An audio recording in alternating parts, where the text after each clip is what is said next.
हरे कृष्ण प्रभु कृष्ण दंडवत हरे प्रणाम। कृष्ण। आम्हे स्टार्ट करवा। ओम अज्ञानतिमिरान्धस्य ज्ञानाञ्जनशलाकया चक्षुरुन्मिलितं येन तस्मै श्रीगुरवे नमः। नमो विष्णुपादाय कृष्णपृष्ठाय भूतले श्रीमते गौरगोविन्द स्वामिनिति नामिने। नमो विष्णुपादाय कृष्णपृष्ठाय भूतले श्रीमते भक्तिवेदान्त स्वामिनिति नामिने। नमस्ते सरस्वती देवी गौरवाणी प्रचारिणी निर्विशेष शून्यवादी पाश्चात्य देशतारिणी मूकं करोति वाचालं पङ्गुं लङ्घयते गिरिं यत्कृपातमहं वन्दे श्रीगुरुं दीनतारिणे परमानन्दमाधवम्। जय श्री कृष्ण चैतन्य प्रभु नित्यानंद श्री अद्वैत गदाधर शिवासादि श्री गौर भक्त वृंद। हरे कृष्णा कृष्ण कृष्ण हरे हरे, हरे राम राम राम हरे हरे। हरे कृष्ण।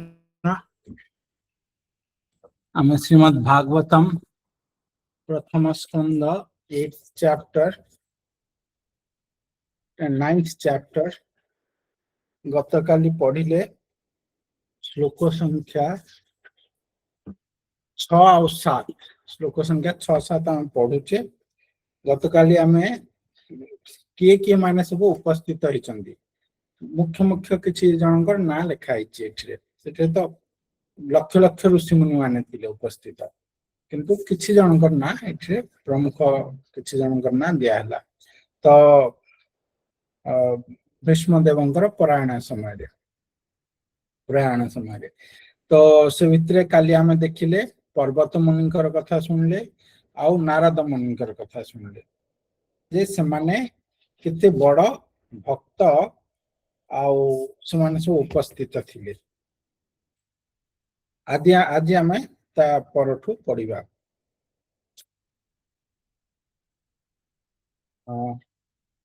पर्वतो नारदो धौम्यो भगवान बादरायण। बादरायण क्या कह जाए? व्यासदेव अन्य ना बादरायण। तो धौम्य किए? धौम्य विषय आज पढ़ा। जय श्री प्रभुपाद महाराज की जय। हरे कृष्ण। एक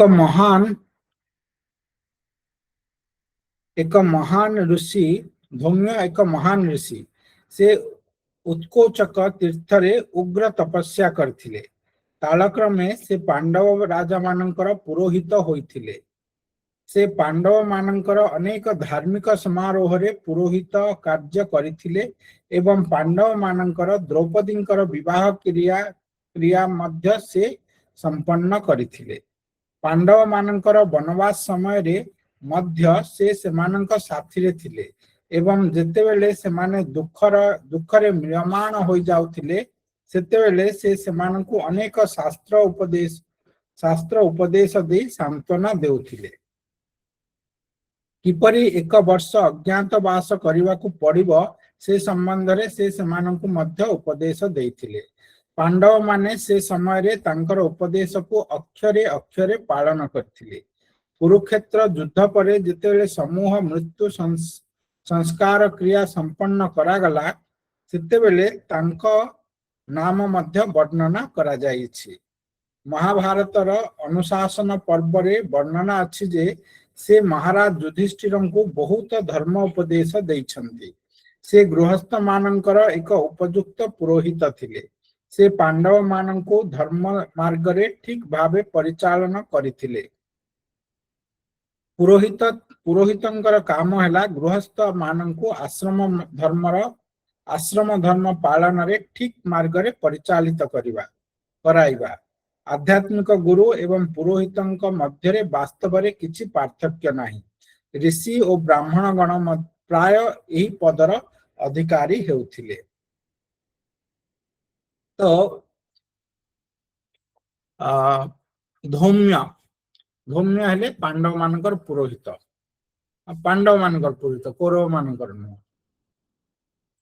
तो से हस्तिनापुर पुरोहित नथिले पांडव मानकर थिले तो से उत्कोचक तीर्थ रे उग्र तपस्या करथिले उग्र तपस्या करथिले एठे मेंशन करा हिची तो जने जदि बहुत उग्र तपस्या करे तो तार फलटा कौन हुए से कृष्ण भक्ति प्राप्त करे कहीं ना सबु तपस्या सबुर मूल सबुर शेष जिनिस है कृष्ण भक्ति बाकी उग्र तपस्या बा अधिक साधन गोटे माने भयभीत अवस्था था जे से समय अहंकार आसी जाए आउ फॉल डाउन हो जाए जमती कि विश्वामित्रंगर कथा आसे से 60,000 वर्ष तपस्या करथिले तापरे मेनका आसिले फॉल डाउन हो गला पुणी गृहस्थ हो गले 60,000 वर्ष एते उग्र तपस्या करथिले सौभरी मुनिंकर कथा आसे से मध्य सेमती तत्रूप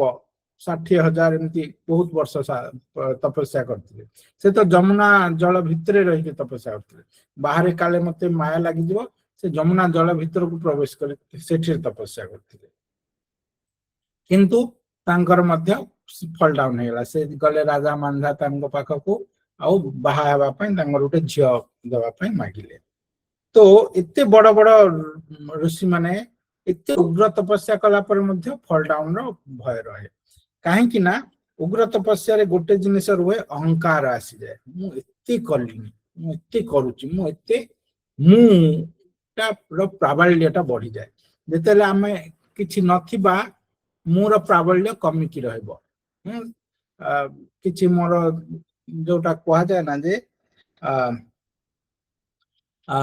मोर किछि गोटे क्वालिफिकेशन नाही मोर धन नाही मु किछि पैसा डोनेट कर पारनी किछि भलो ये कर पारनी मोर शक्ति नाही रोकणा हेलेनी क्या फिर बहुत बर्डन अछि मोर शक्ति नाही मु को रूप रे भी भक्ति कर पारनी कि भक्तंगर सेवा कर पारनी भगवान कर सेवा कर पारनी तो एटा जोटा एटा जन को हम्बल करेबो किंतु जदि बहुत धन आसीगला स्पेशली धनटा बहुत फॉल डाउन रो कारण हुए आ बहुत प्रतिष्ठा आसीगला सेटा आउट बहुत बड़ फॉल डाउन रो कारण एगुडा आसीगले हमर फॉल डाउन पतन हेबार चांस रुहे तेणु करी महाप्रभु प्रार्थना रे कोन कहले ना धनम ना जनम ना सुंदरीम कविताम बा जगदीश काम है केवल आपनकर भक्ति जन्म जन्म पाई आ ना धन दरकार ना जन दरकार ना बहुत प्रतिष्ठा नाम सम्मान सुंदरी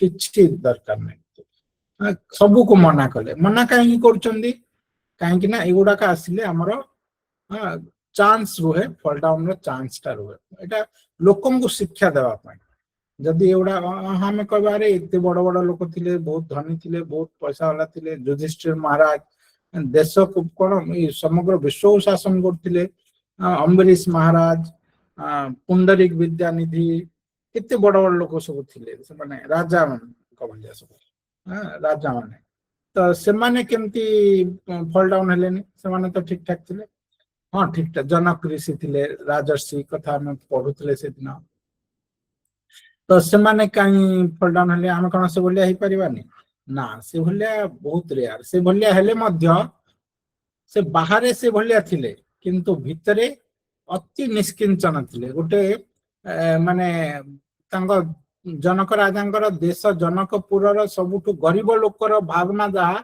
से राजांकर भावना ताहा ताठर भी न काहेकि ना से गोटे सिक्योरिटी गार्ड हिसाब रे से माने काम करन जो माने भगवान कर भक्त युधिष्ठिर महाराज से देखु ना एठरे से राजा हेबिनी एते सब प्रवचन काहेकि चलछि काहेकि ना से राजा हेबा पे मना करछन तो से माने राजा हेले किछि फरक पड़ेनी कारण तांकर मन भितरे से अहंकार टा नाही से माने शुद्ध भक्त तांको पई चलिबो किंतु आम माने राजा तो नहीं किछि उठे जदी अल्प किछि पाई जिबा हम मनटा साडू पळेबो भगवान को आडू को जीवन सेथिरे इन्वॉल्व होई जिबा तेणु करी ए जो उग्र तपस्या एगुडा को भक्ति रे गोटे प्रकार रे बाधा आसी जाए जदि आमे प्रॉपर गाइडेंस रे गुरु को अधीन रे प्रॉपर परंपरा रे जदि न करबा ताले सेगुडा को बहुत रिस्की हो जाए तो एते बड़ बड़ ऋषि मुनि माने सब फॉल डाउन होइचंदी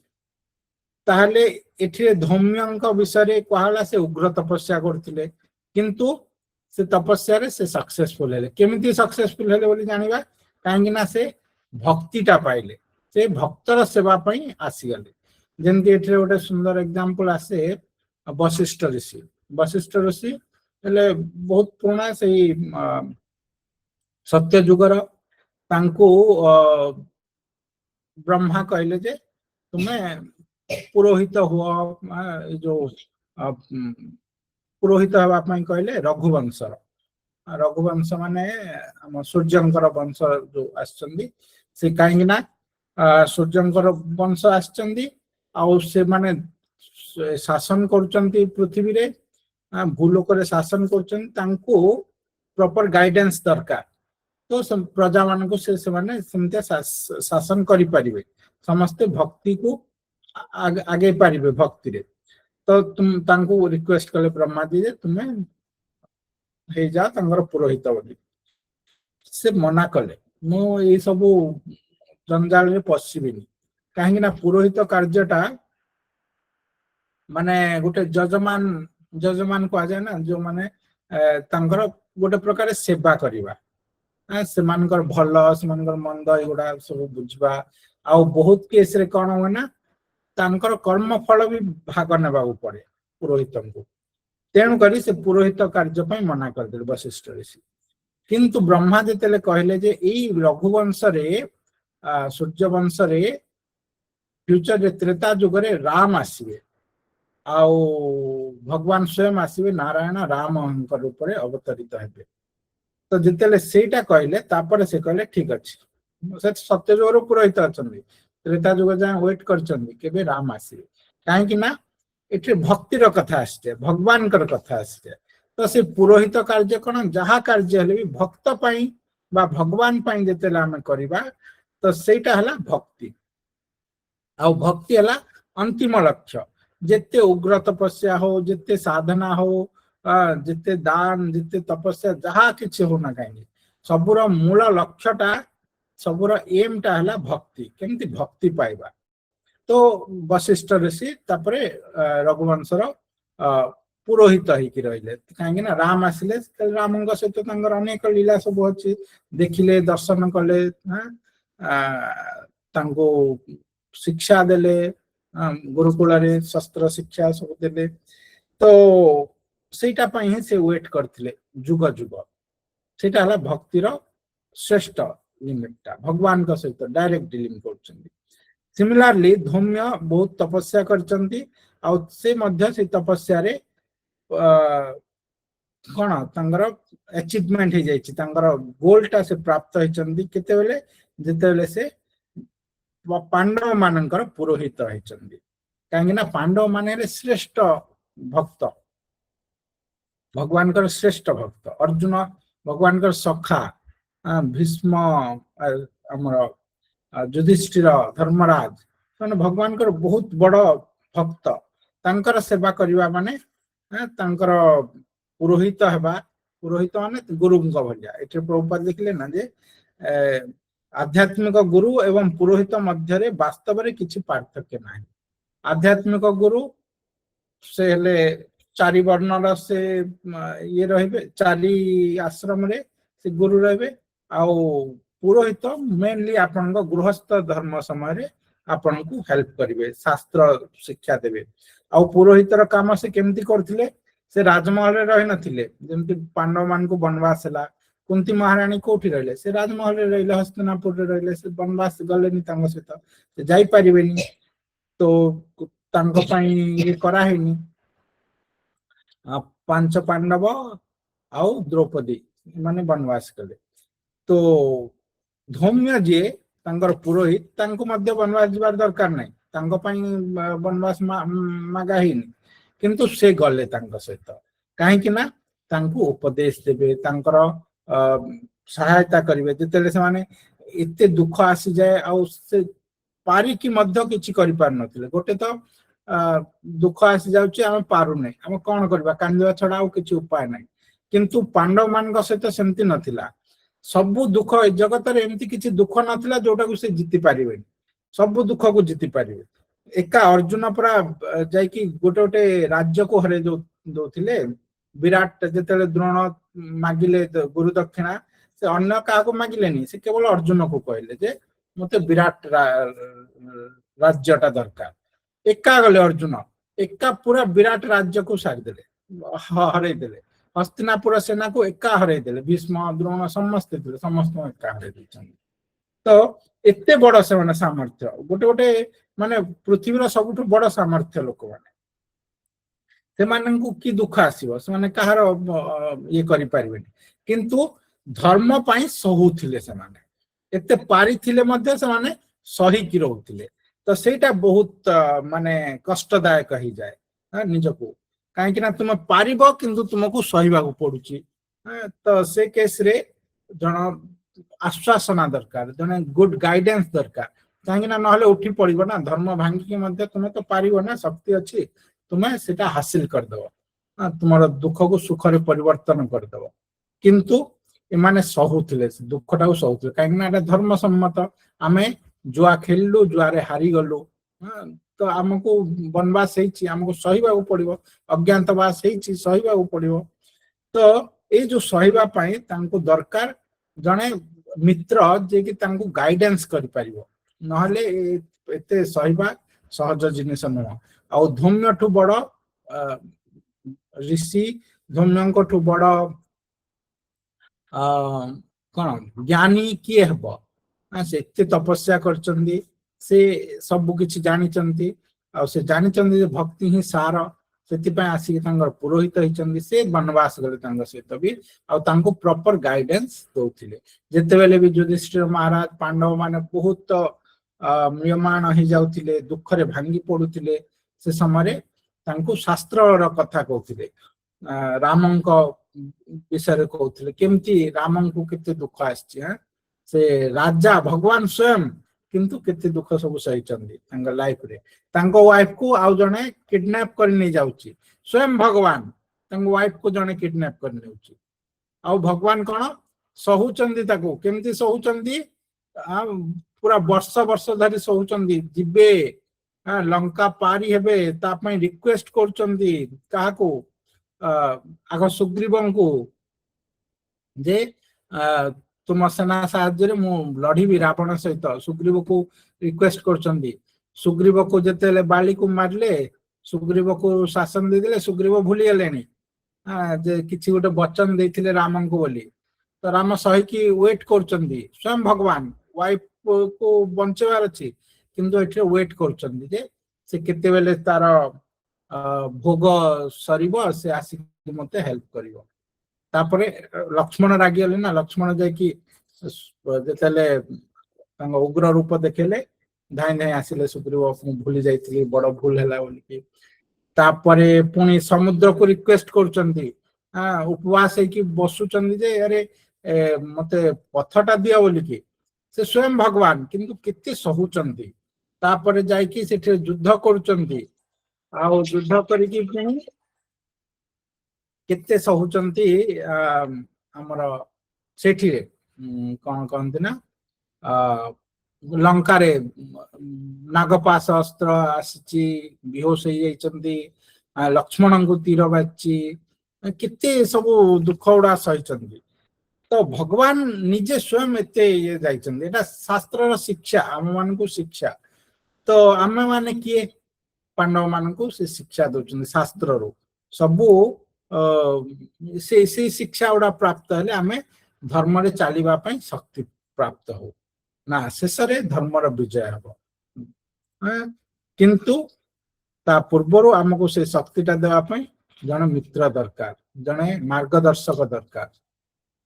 ଆଉ ସେଇଟା ଧୌମ୍ୟ ସେଇ କାମଟା କରୁଥିଲେ। ଯେତେବେଳେ ସେମାନେ ବନବାସ କରୁଥିଲେ, ସେ ସମୟରେ ତାଙ୍କୁ ଅଜ୍ଞାତବାସରେ କେମିତି ରହିପାରିବେ, ଧରା ପଡିବେନି, ସେଗୁଡା ସବୁ ଶିକ୍ଷା ଦଉଥିଲେ, ଆଉ ତାଙ୍କୁ ବହୁ ରୂପରେ ହେଲ୍ପ କରୁଥିଲେ। ତ ସେ ଏତେ ବଡ ଧୌମ୍ୟ ହେଲେ।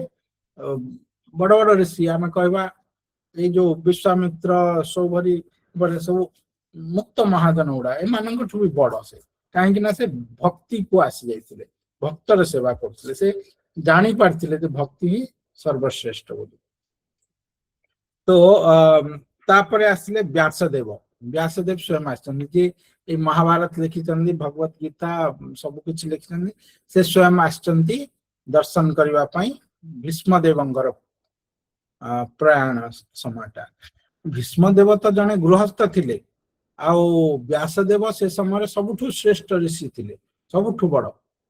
से कहीं गणे गृहस्थ लोकर गृहस्थ माने ब्रह्मचर्य से तो ये आश्रम रे रहउथिले ना, तांकर प्रयाण समय आसीबे, से एते बड़ ऋषि माने आमे बुझी परिबा जे भीष्मंकर तांकर स्थितिटा कोन।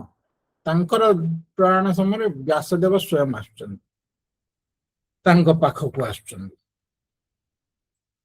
तो व्यासदेव, व्यास बादरायण, व्यासदेव से कृष्ण, कृष्ण द्वैपायन, द्वैपायन सत्यवती सुत पारसर्य पराशरात्मज बादरायण वेद व्यास आदि नाम रे परिचित। व्यासंगर गुड़ाए नाम, तांको कृष्ण द्वैपायन व्यास मध्य कहा जाए, कहीं ना से कृष्णंगर सत्यावेश अवतार। से महामुनि पराशरंकर पुत्र, से सत्यवती गर्भरु जात होइथिले। सत्यवती महाराज शांतनु को विवाह करने पूर्व व्यासदेव को प्रसव करथिले। महाराज शांतनु पितामह भीष्मदेवंकर पिता अटंती। से व्यासदेव श्री नारायणंकर सत्यावेश अवतार अटंती एवं से ए पृथ्वी रे वैदिक ज्ञान प्रसार कराइछंती।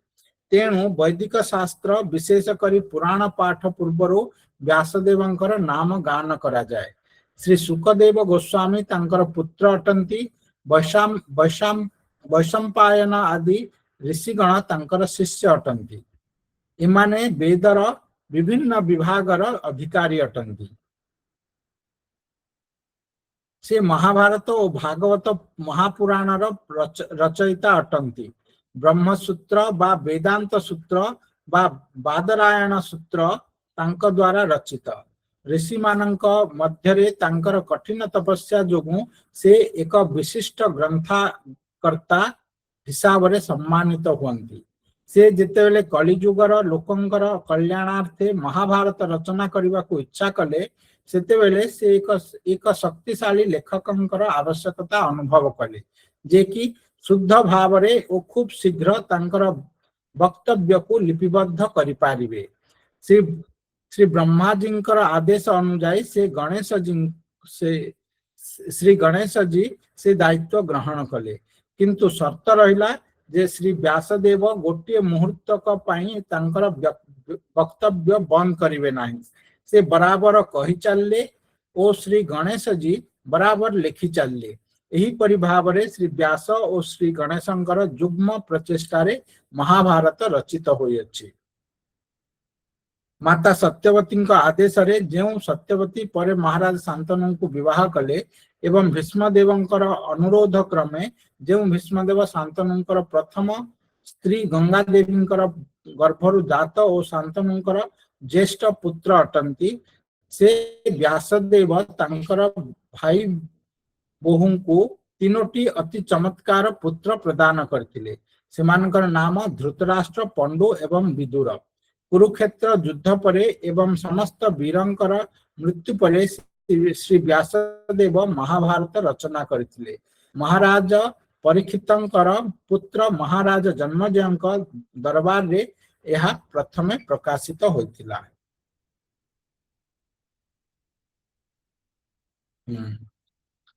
अच्छा, महाभारत केते परे लिखिचंदी व्यासदेव। माने परीक्षित महाराज को परे जन्मजय जेतेले राजा हेले परीक्षित पुत्र, तांका दरबार रे प्रथमे महाभारत टा प्रकाश करा जायतिला ए शास्त्रटा। तो व्यासदेव विषय रे तो आमे समस्त जानिचे। एठरे और बहुत सूक्ष्म रे बहुत सुंदर रे प्रभुपाद डिटेल्स कहि दैचंदी। तांको कृष्ण द्वैपायन व्यास कहा जाए। से पराशर मुनि आ सत्यवती पुत्र। से स्टोरीटा आमे समस्त जानिचे। पराशर मुनि बहुत हजार हजार वर्ष तपस्या कले। तपस्या करिकी जेतेले बाहरले ତାଙ୍କ ଆଶ୍ରମକୁ ଯିବା ପାଇଁ ଯେତେବେଳେ ବାହାରିଲେ ତ ଗଙ୍ଗା ନଦୀ ପଡିଲା। ଗଙ୍ଗା ନଦୀ କ୍ରସ କରିବେ ତ ଗଙ୍ଗା ନଦୀ କ୍ରସ କଲା ବେଳେ ଡାକିଲେ କିଏ ଯୋଉ ନୌକା ବାଲାକୁ। ତ ସେ ଯୋଉ କେଉଟ ଥିଲା ତାର କନ୍ୟା ଥିଲା, ତା ଝିଅ ସେ ନୌକା ଚଲାଉଥିଲା। ତ ସେ ଆସିଲା, ସେ ନୌକାରେ ପାର କରୁଛି। ନୌକାରେ ପାର କଲା ବେଳେ हजार हजार वर्ष तपस्या करके आसचंदी पराशर ऋषि जेतेବେଳେ नौकार पार କରୁଛନ୍ତି ତ ତାଙ୍କ ମନରେ କାମ ବାସନା ଆସିଗଲା। ତ ସତ୍ୟବତୀ को କହିଲେ ଯେ ମୁଁ ତୁମକୁ ବିବାହ ହେବି। ତ ସତ୍ୟବତୀ କହିଲେ ଯେ ମୁଁ କେମିତି ବିବାହ ହେଇପାରିବି, ସେ କେଉଟ ଘର ଝିଅ ନା, ତାଙ୍କ ଶରୀରରୁ ମତ୍ସ୍ୟର ଗନ୍ଧ ଆସୁଥାଏ। ଯେତେ ଆପଣ ଦେଖିବେ ଯୋଉମାନେ ମତ୍ସ୍ୟ ଚାଷ କରନ୍ତି, ଯୋଉ ମତ୍ସ୍ୟ ବିକ୍ରି କରନ୍ତି, ତାଙ୍କ ପାଖକୁ ଯିବେ ସବୁବେଳେ ମାଛର ଗନ୍ଧ ଆସିବ ତାଙ୍କ ଶରୀରରୁ, ସବୁବେଳେ ମାଛ ଗନ୍ଧ ଆସେ ସେଇ ଜାଗା। ତ ତାଙ୍କ ଶରୀରରୁ ମାଛ ଗନ୍ଧ ଆସୁଛି, ତ କହୁଛନ୍ତି ମୁଁ ତ ମୋ ନାଁ ତ ମତ୍ସ୍ୟଗନ୍ଧା, କାହିଁକି ନା ମୋ ଶରୀରରୁ ମାଛ ଗନ୍ଧ ଆସେ। ଆପଣ ଏତେ ବଡ ଋଷି, ମୋ ସହିତ କେମିତି ବିବାହ ହେଇପାରିବେ? ଜଳ ଟିକେ ନେଲେ, ମନ୍ତ୍ର ପଢିକି ଛିଞ୍ଚି ଦେଲେ, ତ ମତ୍ସ୍ୟଗନ୍ଧା ଯୋଜନ ଗନ୍ଧା ହେଇଗଲେ। ତାଙ୍କର ଏତେ ସୁନ୍ଦର ଗନ୍ଧ ତାଙ୍କ ଶରୀର ପଦ୍ମଗନ୍ଧ, ସେ ମାନେ ଗୋଟେ ଯୋଜନ ପର୍ଯ୍ୟନ୍ତ ବାସିବ, ଏତେ ସୁନ୍ଦର ଗନ୍ଧ ହେଇଗଲା।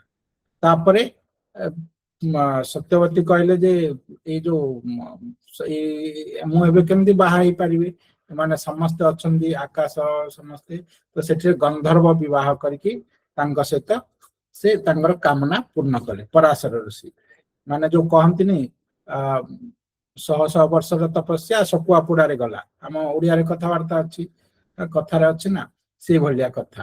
ମାନେ ଏତେ ତପସ୍ୟା କଲେ କିନ୍ତୁ ସେଗୁଡାକ ସବୁ, ସେ ସିଦ୍ଧି ଗୁଡାକ ସବୁ ଏଇ ରୂପରେ କାମ ବାସନାର ବଶବର୍ତ୍ତୀ ହେଇକି ସାରିଦେଲେ। କାମଟା ଏମିତିଆ, ସବୁ କିଛି ହରେଇ ନେଇଯିବ, ଆପଣ ଯେତେ ତପସ୍ୟା କରିଥାନ୍ତୁ ସବୁ ନେଇଯିବ।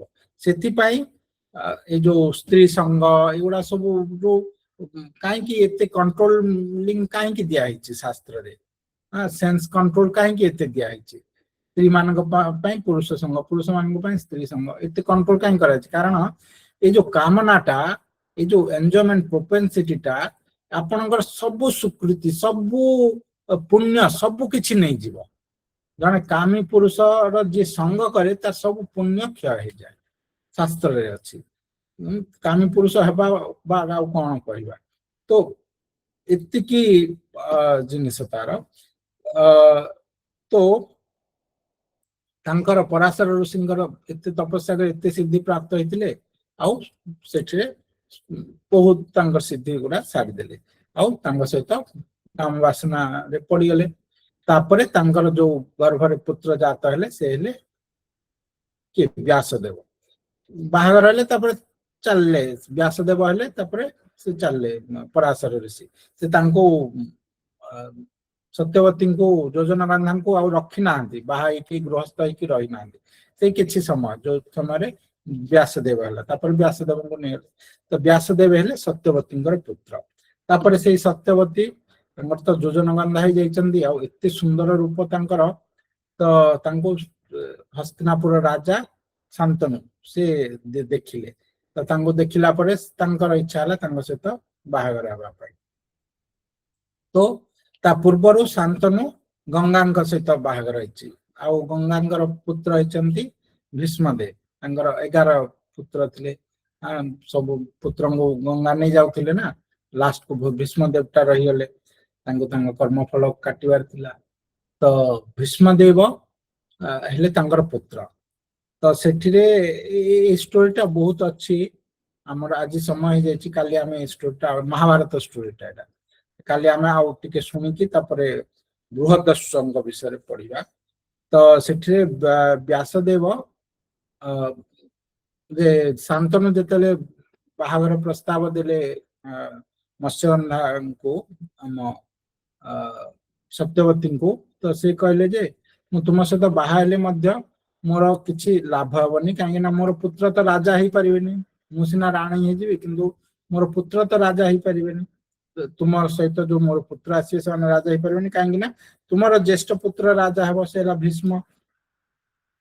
तो शांतनु एटा हम महाभारत रे देखिचे शांतनु बहुत मन दुख कले किंतु से भीष्म को एते भल पाउथिले से कहले ठीक अछि मु बाहा हेबिनी बोली किंतु जते भीष्म जानि पारले से जाय कि सत्यवती पाखरे कहले जे मु केबे राजा हेबिनी एटा मु भीष्म प्रतिज्ञा करछि बोली कहले मु केबे राजा हेबिनी आ जे भी राजा हेबो तुम पुत्र माने जो माने शांतनु आ तुम पुत्र हेबे से माने जे राजा हेबे मु तांकर रक्षा करिबी हस्तिनापुर गादी मु रक्षा करी मोर लाइफ लंग आउ से से अखंड प्रतिज्ञा करथिले आउ तापरे सत्यवती बाहागर होइतला शांतनु सहित आउ शांतनु एते प्रसन्न होइतिले तांको पो उपरे तांको इच्छा मृत्युर वर देथिले तो जेतेले चाहेबो सेतेले मरियो जेतेले न चाहे मारियो मरियो तो ये सब स्टोरी अच्छी तापरे जो धृतराष्ट्र पंडु एमाने आसीबे सत्यवती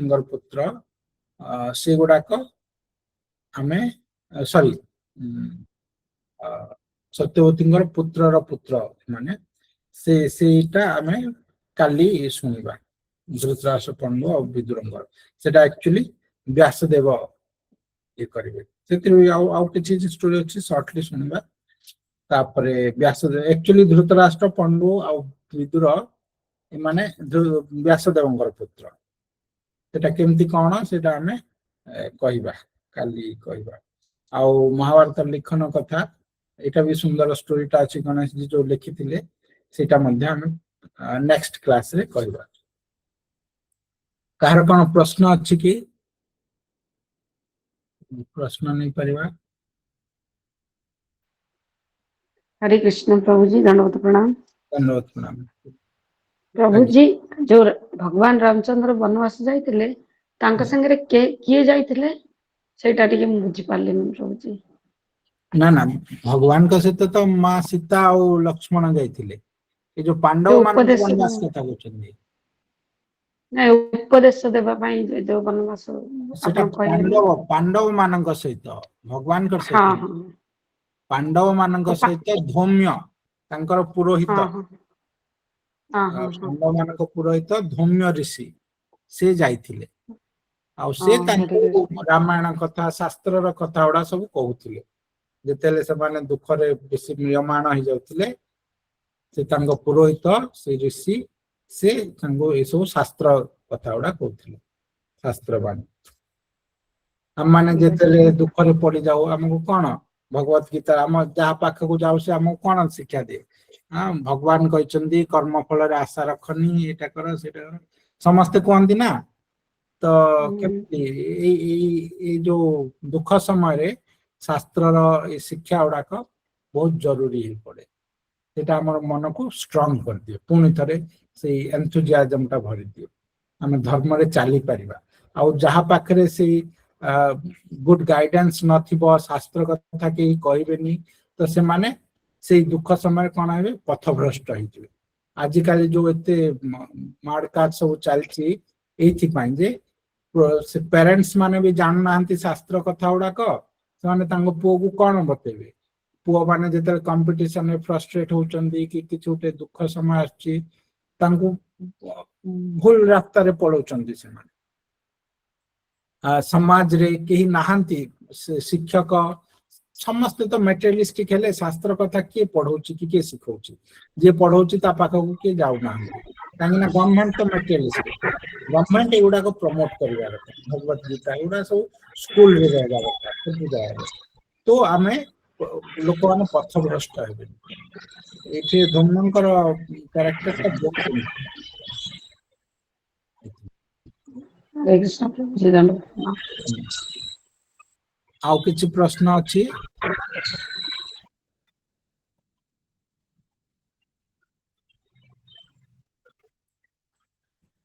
ठीक अच्छे जदि किछि प्रश्न नै हम एठी रखिया आउ नेक्स्ट मंडे रे हम नेक्स्ट व्यासदेवंकर ई 2-3 स्टोरी सुनि कि नेक्स्ट ऋषि का पाठ को दिबा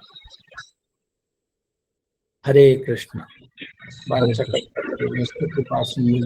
कृपानाम पावनेभ्यो वैष्णवेभ्यो नमो नमः अनंत कोटि वैष्णव वृंद की जय श्री प्रभुपाद महाराज की जय जय प्रेमानंद। हरि बोल।